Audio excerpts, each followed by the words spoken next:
Welcome back to Our Justice Journey with Karega Bailey, Part 2, and we thank you for your continued interest in this discussion. The next question is, so just to elaborate, kind of like personally, sometimes I feel that with all the chaos, bloodshed, and hatred in our world, it is sometimes hard to stay present within it all and continue to move towards the practice of love and towards healing in every aspect of our world. How do you stay present and not try to escape even in the face of injustice? There is a affirmation that I wrote, and it reads, "Today I'll be patient with myself. The goal is to be present, not perfect." I really thought I wasn't doing that one well because I had to keep coming back to it, right? Yeah. And my partner pulled up on me. This is like 11 p.m. We in Oakland. I'm at the falafel truck. He at the burrito truck up the street. He's like, "Is that Reed?" I said, "What's up, man?" So he pulled up on me. He's like, "Hey, I read the book you gave me." He's like, "Good." So I appreciate it. I said, ill part about that book is like, it's not a one read, right? It's like you can go back to it at any point in time. And I just so happen to have one on me, right? So I'm like, for example, like I've read it too, but this particular affirmation keeps giving me a challenge.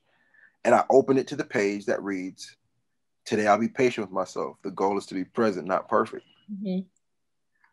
I thought I wasn't doing it well. I wrote the book.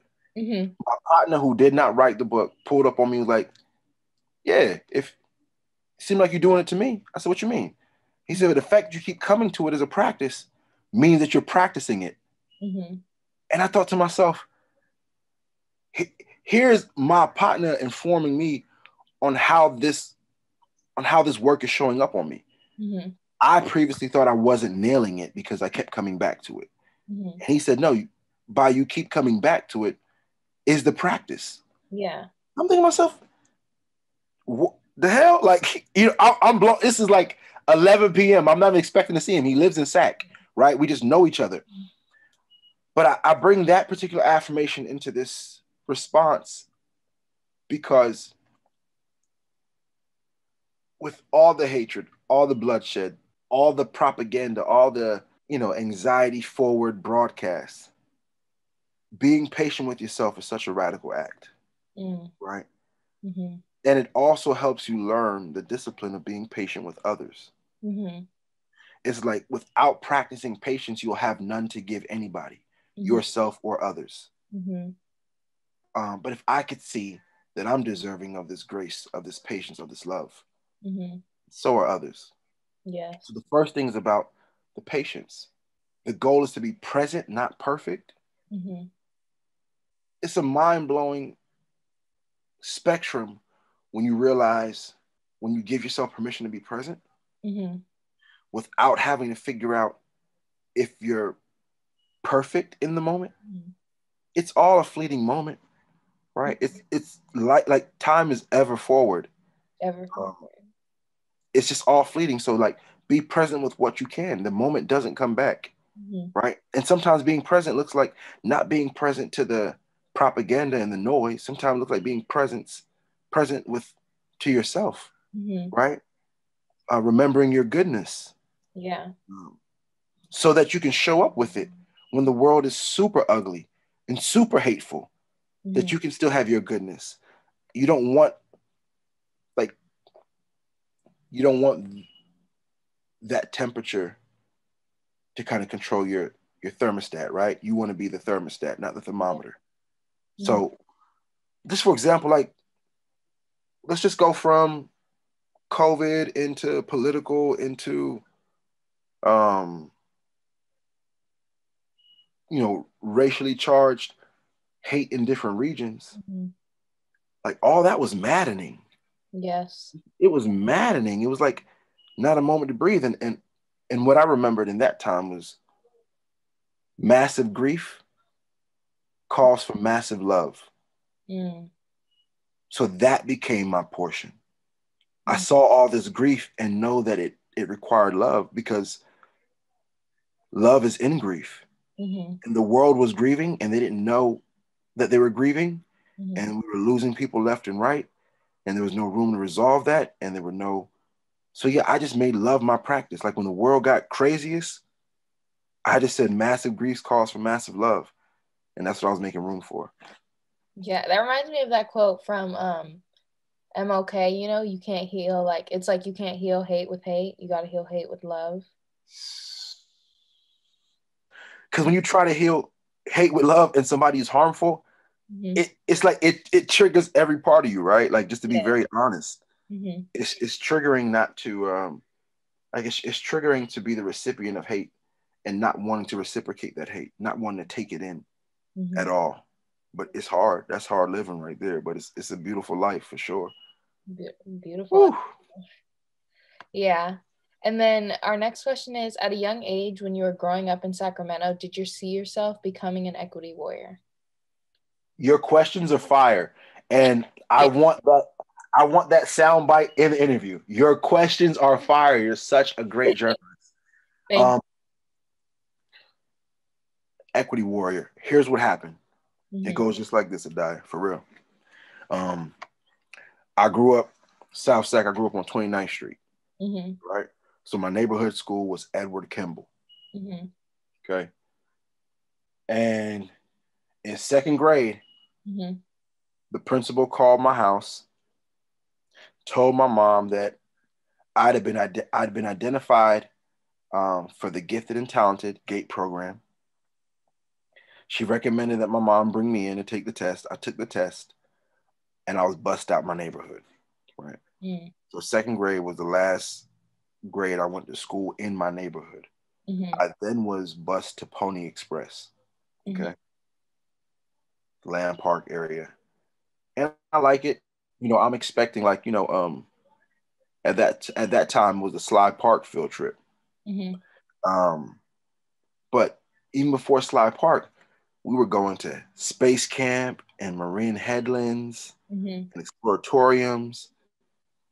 And I never forget, shout out to Janice Olson. Janice Olson was my sixth grade teacher who had also taught my older brothers 7 years prior. Okay. And I went to my teacher and asked her, why are my textbooks different than the kids in my neighborhood? Why are my field trips different than the kids in my neighborhood and my siblings? Why is it that I'm able to go to places like Space Camp and Marid Headlands and my siblings aren't able to go, or my neighbors aren't able to go? My teacher cried. Okay. She said, I never forget this. This was the first time I heard inequality. She was honest enough to tell me that I was seeing an inequality. Like that early, my lens has started to like adjust to like, what are the privileges I'm receiving that other kids in my neighborhood may not be receiving, that my siblings may not be receiving?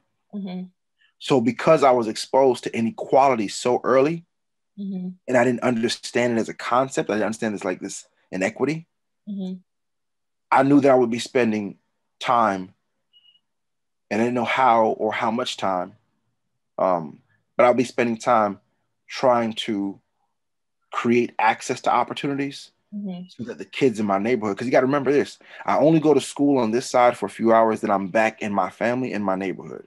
And I wanted to have shared experience with my peers in my neighborhood, but I wasn't having shared experiences because my education was so different. Right. So we couldn't talk about the same homework. We couldn't talk about the same field trips. None of that was the same. So it impacted the way I was able to show up with my siblings and my friends, not because I put myself on a higher pedestal. A higher pedestal. It was because it wasn't adding up to them. Right.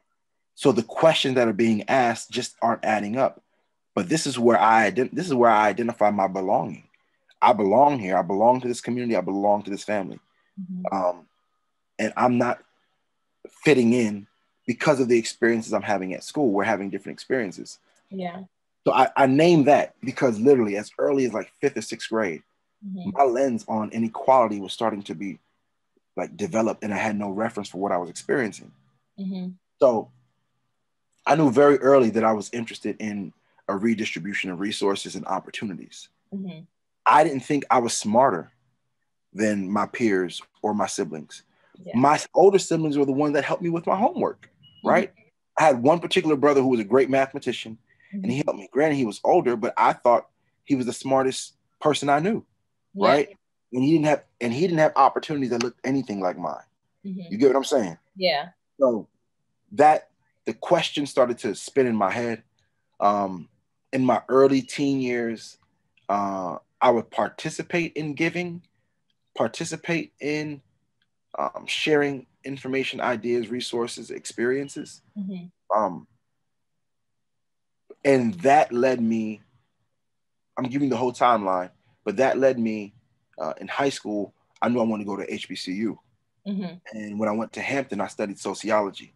Mm-hmm. And it gave me the lens I've been trying to develop all this time. Like it gave me the lens to understand how I grew up, where I grew up, why my experiences were different. It gave me the language, it gave me the stratification, it gave me all these things I would need to like kind of reverse understand my experiences so I could then create classroom experiences and community experiences that were um, equitable, right? That were centered in increasing resources, opportunities, and experiences to Mm-hmm. otherwise the margins that will get disappeared.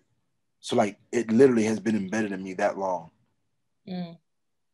That's kind of how you say like the advice that you got or like from the teacher, you know, at your school talking about the inequities in schooling kind of reminds me of this other interview I had. We were talking about I asked him what's the best advice he ever gotten, and he was talking about how, you know, he was elaborating on the fact, you know, Malcolm X, you know, you could argue some of the best advice he's ever gotten was to the teacher telling him that he has to be a carpenter and not a lawyer. You know what I mean? That kind of just like, you know, Malcolm was like so introduced to these inequities and you were told about these inequities, and that's kind of what drove you to fight for equity. You know what I mean? Absolutely, absolutely. I mean, it's framed like this: a diet like eight brothers and sisters. Mm-hmm. Um, and the way we grew up was that, like many hands make the work light. There's something for everybody. Mm-hmm.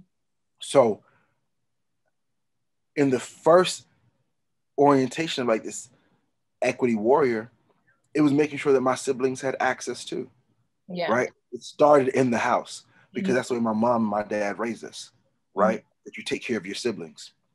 Mm-hmm. So it first started from the curiosity of just like, how do I show up for my family? And then I realized like, oh, it's not just my family, right? It's my community. Yeah. Oh, it's not just the kids that live in my neighborhood. Oh, this is a global experience, Mm-hmm. right? Like they're not equitably distributing the resources globally. Mm-hmm. So it just makes you like, then you're involved, right? You just become involved. Mm-hmm. We thank you for listening to part 2 of our Justice Journey with Karega Bailey. To further listen to this discussion, feel free to visit part 3.